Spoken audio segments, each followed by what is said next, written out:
جی بسم اللہ الرحمن الرحیم. غامدی صاحب کے ساتھ براہ راست سوال و جواب کی نشست میں خوش آمدید. آغاز کرتے ہیں. سب سے پہلے سوال لیتے ہیں عدیل الرحمان صاحب کا. مائک انمیوٹ کر کے سوال کیجیے گا عدیل صاحب. السلام علیکم مودی صاحب. وعلیکم السلام. میرا سوال یہ ہے کہ عام طور پر یہ بولا جاتا ہے کہ ایک جو مسلمان ہے وہ کم از کم ایمان تو رکھتا ہے اللہ تعالیٰ پر، وہ ایک دفعہ جہنم سے ہو کے جنت میں تو جائے گا. تو یہ اس کا کیا کرائٹیریا ہے کہ وہ جہنم میں جائے گا، جہنم سے ہو کر جنت میں جائے گا؟ تو اس پہ تھوڑی سی روشنی فرما دیں. شکریہ. اللہ تعالیٰ نے جو قانون بیان کیا ہے اس کی روح سے ہمیں کچھ چیزیں ماننی ہیں، وہ پر بنائے علم مانی جاتی ہیں، ان کو ایمان کہا جاتا ہے. اس ایمان کے کچھ تقاضے ہیں جو عملی طور پر پورے کرنے ہوتے ہیں. اس میں ظاہر ہے کہ اللہ تعالیٰ یہ پسند تو کرتے ہیں کہ نہ ایمان میں کمی ہو نہ عمل میں کوئی کمی ہو، لیکن کیا ایمان اور عمل میں معمولی کمی، کوئی غلطی بڑی ہو گئی لیکن انسان قائم نہیں رہا اس پر، ان سب چیزوں کو یکساں کر دیں گے؟ تو اس میں ہر شخص نے جو کچھ کیا ہے اس کے علم و عمل کے لحاظ سے اس کا فیصلہ ہوگا. قرآن مجید نے بتا دیا ہے کہ اس میں 2 مرحلے ہیں اور دونوں سامنے آ جائیں گے. پہلا مرحلہ وہ ہے جس میں لوگ میرٹ پر دائیں اور بائیں ہو جائیں گے. یہی الفاظ قرآن نے استعمال کیے ہیں، یعنی کچھ کو ان کا نامہ اعمال دائیں ہاتھ میں اور کچھ کو بائیں ہاتھ میں دے دیا جائے گا. تو یہ میرٹ کا فیصلہ ہے. اس میں تو جس کے پلڑے بھاری ہو گئے اس کے لیے جنت کا فیصلہ ہو گیا، اور جس کے ہاں کچھ نہیں ہے یا مقابلتاً کچھ نہیں ہے اس کے لیے جہنم کا فیصلہ ہو گیا. اس کے بعد دوسرا مرحلہ قرآن مجید میں عفو درگزر کا بیان ہوا ہے، یعنی اللہ تعالیٰ اپنے بندوں کی غلطیاں معاف فرمائیں گے. اس میں پھر کئی چیزیں ہیں جو حدیثوں میں بیان ہوئی ہیں اور بالکل ٹھیک بیان ہوئی ہیں، قاعدے کے مطابق ہیں.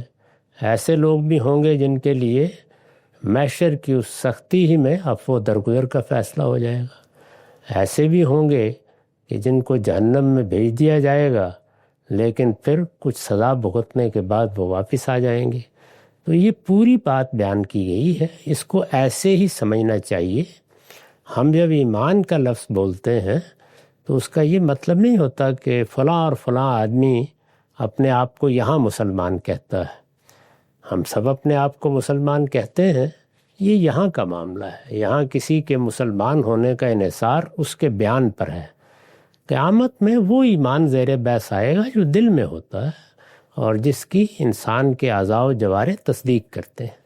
وہ ایمان ایک بڑی نعمت ہے.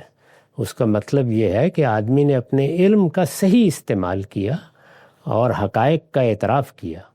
تو وہ ایمان کسی بھی درجے میں ہو وہ ایک بڑا عمل بھی ہے، وہ نافع ہوگا انسان کے لیے. جی واضح ہے. آگے بڑھاتے ہیں. عبداللہ زیاد صاحب سوال کیجیے گا. عبداللہ صاحب. السلام علیکم. وعلیکم السلام. میں وکالت کرتا ہوں، تو ایک بینک کا کیس میرے پاس آیا ہے، اور اس میں بینک نے ایک شخص کے ساتھ کانٹریکٹ کیا تھا لون، اور اس میں سود بھی شامل تھا.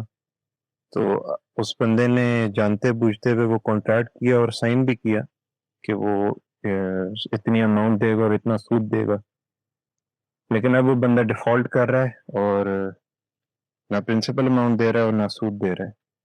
تو کیا یہ ظاہر بینک تو کہہ رہے ہے کہ سود سمیت پرنسپل اماؤنٹ کا کیس کریں، کیا میرے لیے مناسب ہے یہ کیس کرنا؟ دیکھیے، اس کا تعلق معاہدات سے ہے. اس آدمی نے بقائمی ہوش و حواس سے ایک معاہدہ کیا ہے، اس معاہدے کی اس کو پابندی کرنی ہے. اس وقت حکومتیں قرض لے رہی ہیں اور سود کے معاہدات بھی کر رہی ہیں. تو کیا آپ اس بات کو پسند کریں گے کہ وہ کسی دن انکار کر دیں کہ ہمارے ہاں تو یہ حرام ہے؟ سوال یہ ہے کہ پھر آپ نے یہ عہد کیا کیوں تھا؟ تو اس لیے جو عہد کیا ہے اس کو پورا کرنا چاہیے. وہ ایک الگ چیز ہے کہ کیا چیز اللہ کے ہاں حرام یا ممنوع ہے وہ نہیں ہونی چاہیے تھی، اس پر الگ سے بحث ہوگی. جب آپ نے معاہدہ کر لیا ہے تو پھر اس کی پابندی ضروری ہے. جی واضح. آگے بڑھاتے ہیں. احمد بیگ صاحب سوال کیجیے گا. احمد بیگ. السلام علیکم راملی صاحب. میرا سوال بیسکلی میں یہاں پہ فائنانس کا ایک پروفیسر ہوں امریکہ کی ایک یونیورسٹی میں. تو میں ریسنٹلی اسلامک فائنانس کو پڑھنے کی کوشش کر رہا ہوں اور سمجھنے کی کوشش کر رہا ہوں. میں نے آپ کا وہ بڑا ڈیٹیلڈ سود پہ ایک ویڈیو ہے اس کو سنا. تو اس میں آپ پرنسپل سیکیورڈ فائنینسنگ کی بات کر رہے تھے جو کہ بڑا مجھے ایک بہت appealing I think it make sense بڑا ریشنل کانسیپٹ لگا. لیکن اس کے اندر ایک چیز مجھے انکلیئر یہ رہی کہ جب وہ آپ نے کہا بزنس اگر وہ بند ہو جاتا ہے، اس ویڈیو میں آپ نے مینشن کیا تھا، تو پھر ظاہر ہے آپ صرف اصل کا جو مین پرنسپل ہے اس کا تقاضا کریں گے. لیکن اگر وہ بزنس لاس میں جا رہا ہے یعنی کہ کوئی پروفٹ نہیں ہو رہا اس بزنس کو، تو کیا اس موقع پہ وہ کانسٹنٹ پروفٹ مانگا جا سکتا ہے؟ کیونکہ وہ بات ایک کلیئر نہیں آ رہی تھی، اور اگر وہ مانگا جا سکتا ہے تو وہ مجھے تھوڑا سا سود کا کانسیپٹ لگا یہ. اور ایک میرا چھوٹا سا سوال اور ہے. میری یہ جب سے میں نے اسلامک فائنانس کو پڑھنا شروع کیا ہے تو مجھے، اور آپ کی بھی ویڈیوز سنی، تو مجھے تھوڑا سا گھبراہٹ بھی ہونے لگ گئی. میں یہاں کارپوریٹ فائنانس پڑھاتا ہوں اور تحقیق بھی کرتا ہوں، اچھی جرنلز میں، اچھی کانفرنسز میں بھی پبلش کرتا ہوں. تو کیونکہ اب جب میں کارپوریٹ پڑھاتا ہوں اگین اس میں بزنس کی بھی چیزیں ہیں بہت سارا، کہ بزنسز کو کیسے چلانا ہے، ویلیو کیسے کرنا ہے. لیکن آبویسلی بہرحال it comes as a package, تو اس میں سود بھی پڑھاتے ہیں ہم. تو اس کے بارے میں کیا یہ پڑھانا غلط ہے، یا تحقیق بینکس پہ کرنا اور ان چیزوں پہ کنونشن؟ اگین میں کوئی سود لے نہیں رہا یا اس کو کھا نہیں رہا، لیکن یہ جب سے میں نے آپ کا یہ پڑھنا شروع کیا تو مجھے یہ بھی سوال ذہن میں آیا، تو میں نے کہا دونوں چیزیں کلیریفائی کر لوں. شکریہ. میرا خیال ہے اس میں جو پہلی بنیادی بات ہے وہ شاید پوری طرح سمجھی نہیں گئی. وہ یہ ہے کہ سود کا تعلق قرض کے معاملات سے ہے. اسلامی اخلاقیات میں قرض ایک تبرع اور نیکی کا عمل ہے. اس سے سود کا کوئی تعلق نہیں ہے کہ آپ متعین منافع لے رہے ہیں، آپ نقصان کے بغیر منافع کا کوئی معاہدہ کیے ہوئے ہیں، اس پر الگ سے گفتگو ہوگی. سود اصلاً قرض کی ٹرانزیکشن سے متعلق ہے. یعنی اگر قرض کا معاملہ کیا ہے، قرض کا مطلب کیا ہے؟ قرض کا مطلب یہ ہے کہ آپ کا کوئی بھائی آپ کے پاس آیا اور اس نے آ کے آپ سے یہ کہا کہ میری یہ ضرورت ہے، وہ ذاتی ضرورت بھی ہو سکتی ہے، وہ کاروباری ضرورت بھی ہو سکتی ہے، مجھے پیسہ چاہیے. یہ آپ اس کی مدد کر رہے ہیں. یعنی قرض کی حقیقت یہ ہے، اور اس کی اخلاقیات بھی یہی ہے کہ مدد کو مدد رکھیے. آپ کو اولاً تو آپ کے پاس اگر کچھ زائد سرمایہ تھا تو دے ہی دینا چاہیے تھا. آپ اس کی ہمت نہیں کر سکے یا یہ آپ کے لیے ممکن نہیں ہوا اور آپ نے قرض دیا ہے، تو اس پر نفع کا مطالبہ کرنا یہ سود ہے. اسی کو سود کہتے ہیں. تو پہلی بنیادی چیز یہ ہے، میں نے اس میں یہ بتایا ہے کہ بعض لوگوں نے زمانہ قدیم میں جب یہ دیکھا کہ قرض لوگوں کو آسانی سے نہیں ملتا تو انہوں نے قرض کو کاروبار بنا لیا. یہ ایسے ہی ہے جیسے کوئی چیریٹی کو کاروبار بنا لے. اس کو بھی سختی سے روکا گیا. قرض ہے، اس کو ہمیشہ نیکی، تبرع، دوسروں کے ساتھ خیر کے کام کے طور پر استعمال کرنا چاہیے. آپ جو بات کر رہے ہیں وہ بزنس ہے، کاروبار ہو رہے ہیں. بدقسمتی سے اس میں لفظ قرض کا استعمال کیا جا رہا ہے. وہ اپنی حقیقت کے لحاظ سے قرض نہیں ہے. کون سا بینک ہے کہ جو لوگوں کی مدد کرنے کے جذبے سے اور تبرع کے جذبے سے اپنا کاروبار شروع کرتا ہے؟ یہ کاروبار ہے. اس کاروبار میں دو بڑی غلطیاں ہو رہی ہیں.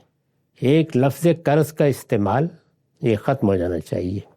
اور دوسرے یہ کہ بعض چیزوں کے بارے میں یہ غلط فہمی کہ اگر کسی نے نفع متعین کر لیا تو یہ سود ہو جائے گا، اگر کسی نے جب نفع نہیں ہو رہا اس وقت نفع کا مطالبہ کر دیا تو یہ سود ہو جائے گا. نہیں، کاروباری معاملات میں معاہدہ کیا ہوا ہے وہ دیکھا جائے گا. تو معاہدہ انصاف پر مبنی ہونا چاہیے. یعنی قرض کا معاملہ سود سے متعلق ہوتا ہے. عام کاروبار سب اصلاً جائز ہے. ان جائز کاروباروں کے بارے میں اللہ تعالیٰ کی جو اصولی ہدایت ہے وہ یہ ہے کہ تم کسی شخص کا مال ناجائز طریقوں سے نہ کھاؤ، باطل طریقوں سے نہ کھاؤ. یعنی وہ طریقے جن کو انسانی عقل، انسانی فطرت کہتی ہے کہ یہ غلط ہیں. غبن کر لینا، جھوٹ بولنا، دھوکہ دینا، زیادتی کے ساتھ کسی کا مال لینا، کسی کو لازمی نقصان پہنچا کر کھیل کھیل میں اس سے کوئی چیز حاصل کر لینا، یہ سب باطل طریقے ہیں، ان سے بچنا ہے. تو کاروبار جو بینکاری کا کاروبار ہے اسے اس زاویے سے دیکھنا چاہیے. یعنی ان کو نصیحت کرنی چاہیے کہ لفظ قرض ختم کرو، قرض کو کاروبار بنانا یہ ناجائز چیز ہے. اور دوسرے یہ کہ جو معاملات کیے جائیں وہ انصاف پر مبنی ہونے چاہیے. چنانچہ مثال کے طور پر کوئی شخص اگر پرنسپل سیکیورڈ فائنینسنگ کا معاہدہ کرتا ہے اور وہ سلیپنگ پارٹنر ہے، یعنی اگر تو وہ باقاعدہ شریک ہے تو پھر نہیں کر سکتا، پھر وہ انصاف کے خلاف ہوگا. اگر وہ سلیپنگ پارٹنر ہے، اس نے بس پیسے دے دیے ہیں، تو یہ بالکل جائز ہے. اس میں آپ تقریبی نفع طے کر سکتے ہیں کہ بھائی بات یہ ہے کہ کاروبار میں نفع بھی ہوتا ہے، نقصان بھی ہوتا ہے. ہر جگہ حساب کرنے کے لیے بیٹھنا آسان کام نہیں ہے. تو تخمینے کے طور پر ہم طے کر لیتے ہیں کہ 2%، 4% میرے مال کے لحاظ سے جتنا بھی طے ہو مجھے نفع دے دو گے. اب ظاہر ہے کہ جب یہ تخمینے کے طور پر طے کیا جاتا ہے تو اس میں پھر اس دفعہ نقصان ہو گیا، اس دفعہ زیادہ فائدہ ہو گیا، یہ زیر بحث نہیں ہوتا. یعنی اس میں ایک اوسط کے ساتھ معاملات طے کیے جاتے ہیں اور ان کو پورا کیا جاتا ہے. تو اگر کاروبار چلانا ہی ممکن نہیں رہا تو پھر ظاہر ہے کہ وہ توقع ختم ہو گئی جس پر کاروبار چل رہا ہوتا ہے کہ اچھا اس سال اگر نقصان ہو گیا تو اگلے سال نفع ہو جائے گا. اس پر چل رہے ہوتے ہیں معاملات. بند ہو گیا تو اس پر میں نے یہ کہا ہے کہ پھر نفع کا مطالبہ کرنا یہ علم و عقل نہیں سمجھ پاتے، لہٰذا یہ ناجائز ہوگا. بس اتنی بات ہے. جی بالکل واضح ہے. آگے بڑھاتے ہیں. سید حسان علی صاحب سوال کیجیے گا، مائک انمیوٹ کریں. السلام علیکم صاحب. وعلیکم السلام. عمدی صاحب، یہ آپ لوگوں کی طرف سے کہا جاتا ہے کہ اگر آپ کو مذہب کو انڈرسٹینڈ کرنا ہے، اسلام کو، تو آپ کسی بھی ایک اوتھینٹک تفسیر یا ترجمے کو اٹھا لیں اور اس کو پڑھنا شروع کر دیں تو چیزیں واضح ہونا شروع ہو جائیں گی. لیکن میں یہ سمجھتا ہوں کہ یہ بہت زیادہ ڈیفیکلٹ ہے، کیونکہ ابھی میرے ہی مطالعے میں تقریباً ملٹیپل انٹرپریٹیشنز سامنے آتی ہیں تفاسیر کی. وہ بھی مطلب ہیں گاڈ وائز. ایک میں ہے تھیسٹک گاڈ، ایک ہے لا بیس تھیسٹک گاڈ کی بیسس پہ تفسیر.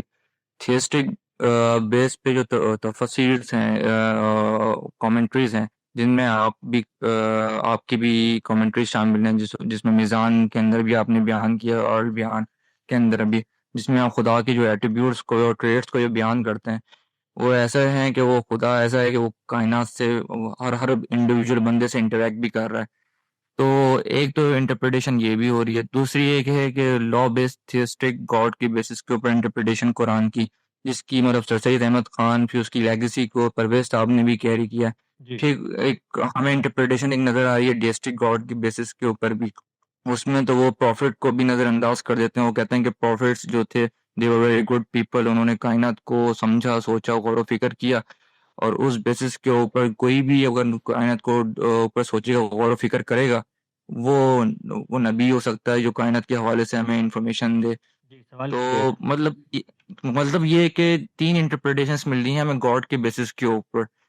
تو ایک تھیسٹک گاڈ ہے، ایک لا بیسڈ تھیسٹک گاڈ، ایک ڈیسٹک گاڈ. تو مطلب کس تفسیر کو ہم سامنے رکھیں اپنے؟ جی یہ بات میں نے کہی ہے وہ یہ ہے کہ آپ جب پیدا ہوئے ہیں تو ظاہر ہے کہ کسی خاندان میں پیدا ہوئے ہوں گے، کچھ تصورات لے کے پیدا ہوئے ہیں.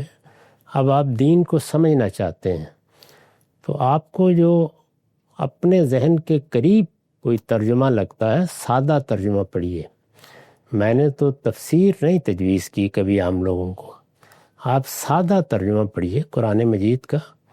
سادہ ترجمہ دنیا کی ہر زبان میں ہو گیا ہے، اور اب آپ اس کو پڑھ بھی سکتے ہیں اور دنیا کی مختلف زبانوں میں ترجمے کو سن بھی سکتے ہیں. ایک طالب علم کے طریقے پر آپ پینسل لے کے اس کو سنیں یا پڑھیں اور خود دیکھیں کہ آپ کو کہاں کوئی مشکل پیش آئی ہے. اپنے ذہن کو یہ تھیسٹک گاڈ سے اور فلاں سے اور فلاں سے خالی کر لیں. قرآن مجید کے پاس آپ اپنے ذہن کو ہر طرح کی چیز سے خالی کر کے جائیں، ترجمہ پڑھیں. پھر وہاں کوئی مشکل پیش آئے تو پھر آپ تقابلی مطالعہ کریں.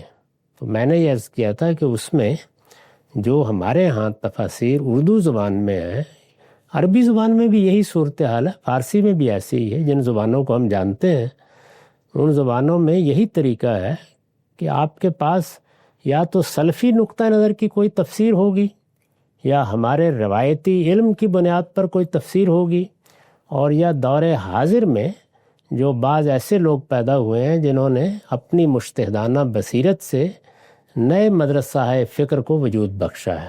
تو یہ 3-4 ہوں گی، ان کو آپ دیکھ لیں، آپ کا اطمینان ہو گیا، اچھی بات ہے. اگر اس کے باوجود کوئی تذبذب باقی رہتا ہے تو پھر آپ اپنے زمانے کے اہل علم سے ربط پیدا کریں اور ایک طالب علم کے طریقے سے اپنے اشکالات سامنے رکھیں اور ان کو سمجھنے کی صحیح کریں. تو یہ صحیح طریقہ ہے. تو اس میں پہلے ہی مرحلے میں اگر آپ انتخاب میں پڑ گئے تو پھر تو انتخاب ہی میں پڑے رہیں گے. جی بالکل واضح ہے. آگے بڑھاتے ہیں. عبد الرحمن ظفر صاحب سوال کیجیے گا. السلام علیکم. وعلیکم السلام. اچھا کامل صاحب، کچھ دن پہلے آپ سے بات ہوئی تھی جب میں نے خنزیر کے متعلق پوچھا تھا کہ وہ جو کہتے ہیں آپ کے وہ درندوں میں شامل نہیں ہے اور اسپیشیز اس کی گوٹ والی، تو آپ نے کہا تھا کہ بریٹینیکا کا دیکھ لیں، اس میں اسپیشیز اس کی لکھی ہوگی گوٹس میں، لیکن اس پہ تو لکھا ہوا کہ اس کی اسپیشیز بالکل الگ ہے اور گوٹس کی بالکل الگ ہے، فیملی بھی الگ ہے، جینس بھی الگ ہے. اومنیوور تو ہے لیکن اسپیشیز گوٹ والی نہیں ہے. اومنیوور تو چکن بھی ہے.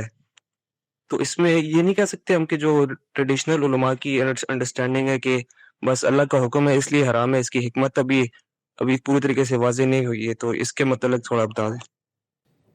میرے بھائی، آپ کو اس سے میں حسن صاحب سے کہوں گا نکال کے بھیج دیں گے تاکہ آپ پوری طرح سمجھ سکیں کہ کیا بات کہی گئی ہے. پہلے قرآن کو دیکھیے. قرآن مجید میں یہ اصول قائم کیا گیا ہے کہ مواشی کی قسم کے تمام چرندے حلال ہیں، درندے حرام ہیں، سب کے سب. وہ صرف خنزیر نہیں ہے، وہ شیر بھی ہے، وہ چیتا بھی ہے. تمام اس نوعیت کے پرندے بھی حرام ہیں جو شکار کرتے ہیں یا کچلیوں والے ہیں. اس میں دونوں چیزوں کا اختلاط ہے. تو اس کو آپ پوری طرح سمجھیے. اصل چیز یہ ہے، بکری میں جا کے نہ بیٹھ جائیے، یہ سمجھنے کی کوشش کیجیے کہ اس میں درندگی اور چرندگی کا اشتباہ پیدا ہو گیا ہے. ایسے اشتباہ کو خدا نے دور کیا ہے. تو کوئی پرنسپل ہوتا ہے جس پر قرآن بات کرتا ہے، اس پرنسپل کو ابتدا سے فالو کرنا چاہیے. تمام طیبات کھانے کے لیے حلال ہیں، تمام خبائث حرام ہیں. جانوروں میں خبائث کیا ہیں؟ ایک وہ ہیں جن کو دیکھ کر گھن آتی ہے، اس کا فیصلہ ہر شخص کر سکتا ہے. ایک وہ ہیں جن کو دیکھ کر گھن نہیں آتی، وہ درندے ہیں، لیکن اللہ نے ان کو بھی ممنوع قرار دیا ہے. اس کو قرآن نے بیان کیا ہے، احلت لکم بہیمۃ الانعام کہہ کے. تو اس وجہ سے پہلے اس بات کو اس کے اصول سے سمجھیں. اس وجہ سے جب آپ اس کو اصول سے سمجھ لیں گے تو پھر ان تمام معلومات کو بھی آپ صحیح زاویے سے اخذ کر سکیں گے. جی بالکل واضح ہے، اور آپ الگ سے بھی انشاءاللہ رابطہ کر لیں، جو ڈیٹا ہے وہ آپ کو میں بھجوا دیتا ہوں. آگے بڑھاتے ہیں. عافیہ خان صاحبہ سوال کیجیے گا. عافیہ صاحبہ. السلام علیکم ورحمۃ اللہ. وعلیکم. کویشچن نمازوں کے بارے میں ہے کہ جب ہم ٹریول کر رہے ہوتے ہیں تو کئی دفعہ اب جو ایسٹ کے ممالک ہیں جس میں کئی دفعہ 20 گھنٹے آگے بھی ہیں، 26 گھنٹے آگے بھی ہیں، تو اٹس لائک یعنی ہم فیوچر ٹریول کر رہے ہیں، ٹائم ٹریول کر رہے ہیں. تو اس میں جو ہماری پورے دن کی نماز ضائع ہو جاتی ہے، رہ جاتی ہے کیلنڈر ایئر کی، تو کیا ہم اس کو دوبارہ ادا کریں گے، یا جو جس ٹائم پہ ہم جس وقت ہیں وہ نماز ادا کرنا، یعنی جب نماز کا ٹائم ہے اس وقت ادا کرنا ہی کافی ہوگا؟ جی بالکل کافی ہوگا. آپ کو جو حالت درپیش ہے بس اس وقت جو نماز ہے وہ پڑھیے. یعنی اپنے لحاظ سے یا آگے کے لحاظ سے حساب کرنے کی کوئی ضرورت نہیں. آپ نے سفر شروع کیا اس وقت کس نماز کا وقت تھا پڑھیے.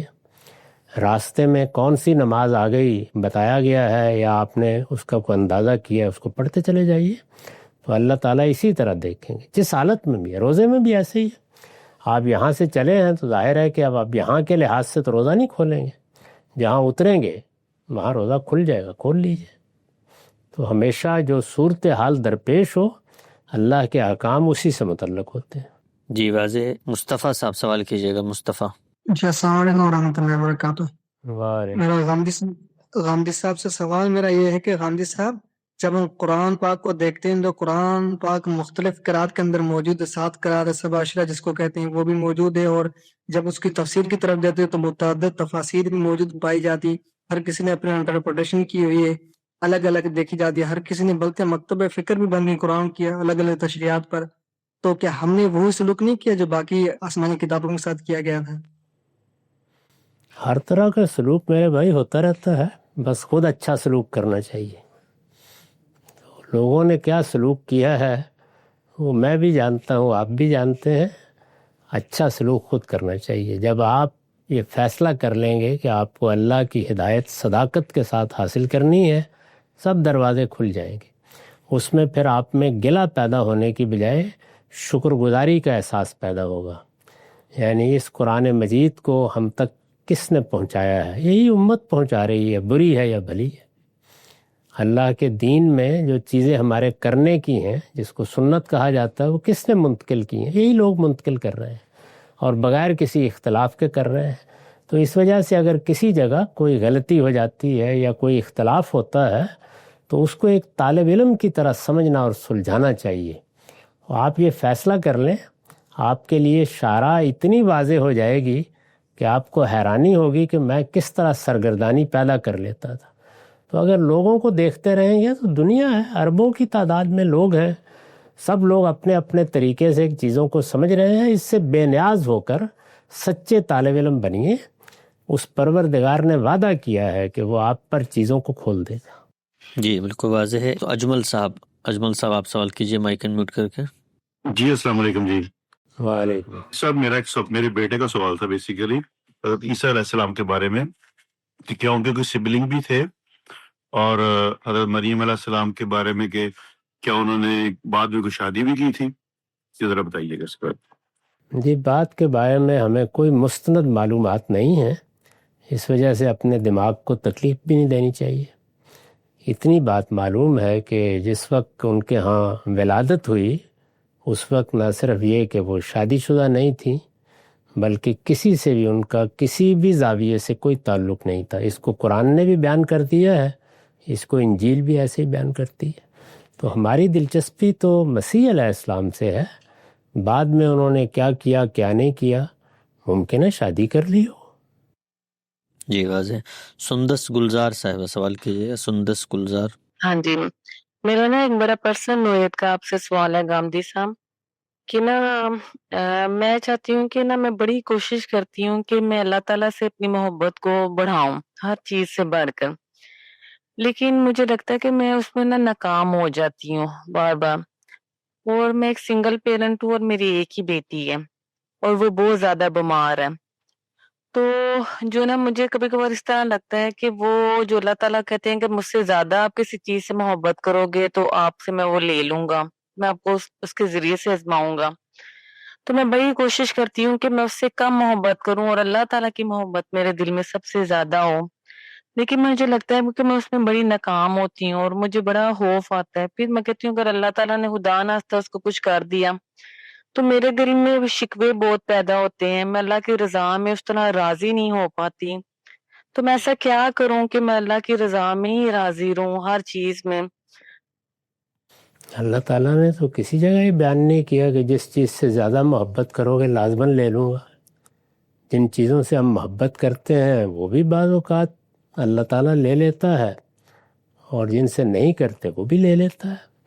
تو اللہ تعالیٰ کا تو ابتلاء کا قانون جاری ہے. اس دنیا کو امتحان کے لیے اس نے بنایا ہے، اور آپ اللہ تعالیٰ سے محبت کرتی ہیں.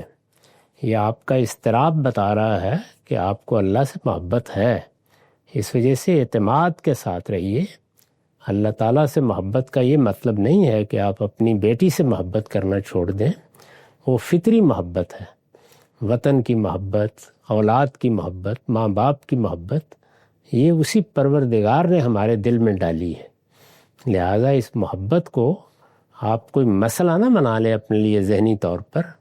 جب آپ اس محبت کے باوجود اور بیماری کے باوجود اللہ کو یاد کر رہی ہیں اور آپ کو یہ اضطراب یا پریشانی ہوتی ہے تو یہ اللہ کی محبت کی علامت ہے. تو از راہ کرم اپنے آپ کو اعتماد میں رکھیے، دعا کرتے رہیے. ہم بھی دعا گو ہیں کہ اللہ تعالیٰ آپ کی بچی کو صحت عطا فرمائے. جی واضح ہے. آگے بڑھاتے ہیں. قاسم صاحب سوال کیجیے گا. Mic unmute. وعلیکم السلام.